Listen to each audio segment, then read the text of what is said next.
ये सारे शब्दों परमात्मा ने आगे बोल के कहा, तो बाद में एक सखी के भाव से ये ढंग से खुद परमात्मा फिर सखी भाव से कह रहे हैं कि ऐसा खेल दिखाया।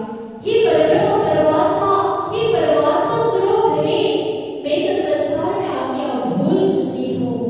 अब मुझे आप ही कैसे पार लगवा दोगे? ये आपके हाथों की बात है। हम तो हाथ हुक्म के हक के हाथ होगा। तो यहाँ जो मांग लिया कि हम ये तो अक्षय प्रभा के स्वरूप से तो हमने मांग लिया कि आपके जैसे स्वरूप हमने दूसरा भी देखा, तो आपके जैसे खुद संसार होगा वहां, पर हमके जैसे पूर्ण बंधा पूर्ण विधा गुणान पूर्ण गणसिद्धि पूर्ण से पूर्णवादाय पूर्णमेवास्य सिद्धि। ये सोच के हमने तो क्या कहा? धने जी से कहा, धने जी हमें तो वहां जानी थी, अब जाना ही है।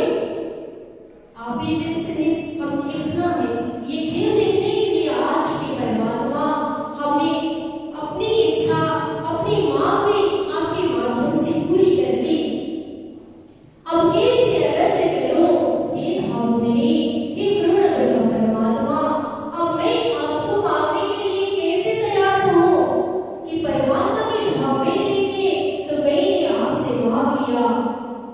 ये संसार के खेल तो आपसे मांगा, अब इस संसार में अपने तो कोई है ही नहीं, खुद अपने कौन हो, मैं कहां से आई को हम का सृष्टि संसार, ये भी तो हमें पता नहीं है।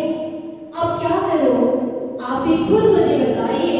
अब आपके माध्यमों से मुझे ये जानना चाहिए परमात्मा। अब मुझे अब मैं कहां जाके अर्जी लगवाऊं? कहोगे मांगे हाथों का ये खेल तो खुद आपके माध्यमों से मैंने ले ली। संसार में देख लिया ये तो झूठा झूठा है, खाने पीते उठते बैठते सब झूठा है। अब यहाँ तो कुछ मिलता नहीं है, अब कैसे मिलेगा? तो आपके चरणों में आने के लिए मुझे आखिरी बात कुछ आसना रखी आश हो, ये झूठी जीवी दिखाए। मुझे तो कुछ विश्वास ही नहीं लग रहा है, कुछ आस भी नहीं है कि यहाँ अब आपको कैसे मांगो। ये तो झूठा लग रहा है मुझे, ये झूठी जीवी दिखाए। मैंने मांग लिया, ये झूठा जीवी मुझे प्राप्त हुई। अब इस झूठी जीवी